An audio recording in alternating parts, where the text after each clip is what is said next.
नमस्कार, आप देख रहे हैं न्यूज हाट। मैं हूं आपके साथ रितेश शर्मा। बिहार विधानमंडल का मानसून सत्र आज से शुरू हो गया है।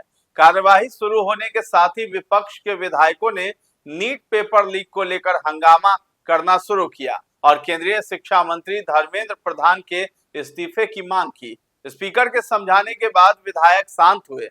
वित्त मंत्री विजेंद्र प्रसाद यादव ने वित्तीय वर्ष 2026 से 27 का पहला अनुपूरक बजट सदन पटल पर रखा।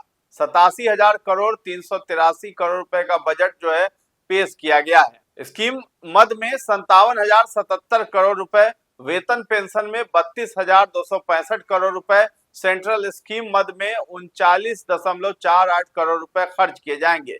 इसके बाद दिवंगत नेताओं का श्रद्धांजलि भी उनको दी गई, जिसके बाद सदन की कार्यवाही मंगलवार सुबह 11 बजे तक के लिए स्थगित कर दी गई।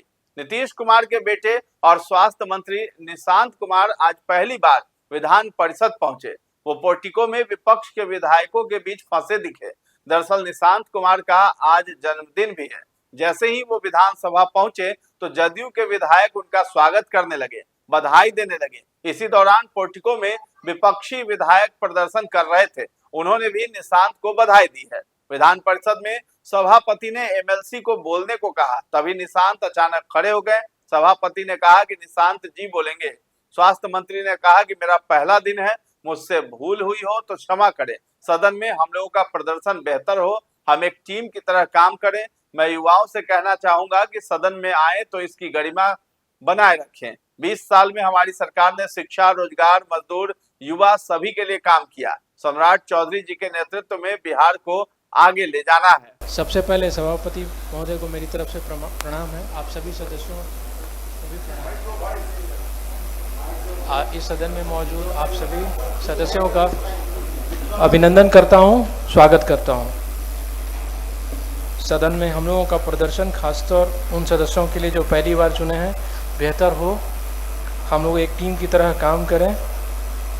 मैं खासकर सदन के नए सदस्यों जिनमें से अधिकांश युवा हैं उन्हें कहना चाहूँगा कि आप जब सदन में आएँ तो सबसे पहले यहाँ की समृद्ध विरासत को, इस सदन की गौरव और गरिमा को बनाए रखें। सदन में प्रवेश करने से पहले आप न्याय के साथ विकास के उस संकल्प को याद करें जिस पर सर्वमान्य नेता मेरे पिताजी श्री नीतीश कुमार जी के नेतृत्व में हमारी सरकार ने अनवरत 20 सालों तक काम किया और जिस संकल्प को अब माननीय मुख्यमंत्री श्री सम्राट चौधरी पूरी निष्ठा मजबूती से कर रहे हैं। पिछले 20 साल में हमारी सरकार ने शिक्षा हो, स्वास्थ्य हो, रोजगार हो, हर क्षेत्र में काम किया। हमने दलित, महादलित, पिछड़ा, अल्पसंख्यक, मजदूर, युवा, महिला सबके लिए हमने काम किया। हमारा बिहार 20 वर्षों ये दिखाता है कि हम देश दुनिया के लिए एक उदाहरण बने, चाहे वो महिला सशक्तिकरण हो, शराबबंदी हो, जीविका हो, जल जीवन हरियाली हो। पिताजी ने सरकार 20 साल में जो उन्होंने शासन किया, उन्होंने बताया कि राजनीति सामाजिक परिवर्तन का एक जरिया हो सकता है। श्री सम्राट चौधरी के नेतृत्व में इस सिलसिले को कायम रखना है और बिहार के गौरव को बढ़ाना है।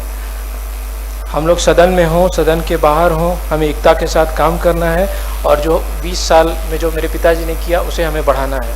आप लोगों के समक्ष मैं एक बात रखना चाहूँगा। श्री नीतीश कुमार जी ने भले ही राज्यसभा जाने का निर्णय लिया है, लेकिन उनका मार्गदर्शन हमारे साथ रहेगा।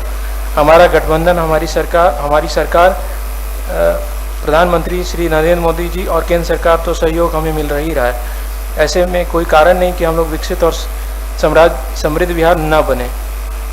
आप सबके प्रति आभार व्यक्त करता हूं पुनः और बहुत बहुत धन्यवाद देता हूं। आपने जो मुझे शुभकामनाएं दी इसके लिए मैं सभी सदस्यों का बहुत बहुत धन्यवाद देता हूं।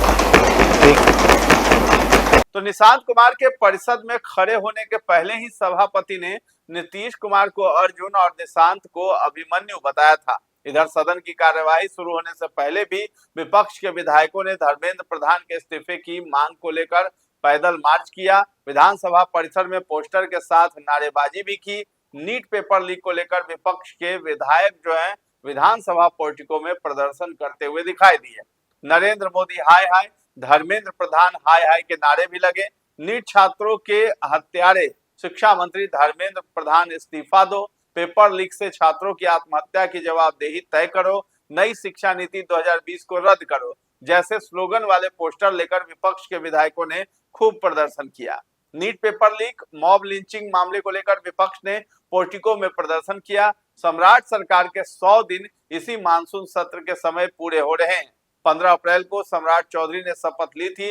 विपक्ष की तैयारी विभिन्न मुद्दों पर सम्राट सरकार को घेरने की है, खास तौर से law and order, Bharat Tiwari, encounter, बेरोजगारी, विकास योजनाओं, रिशु श्री मामले को लेकर विपक्ष जो है ताकतवर तरीके से इस मामले को उठा सकता है। सरकार के पास गिनाने के लिए कई विकास परक योजनाएं हैं जिसे गिना सकती है।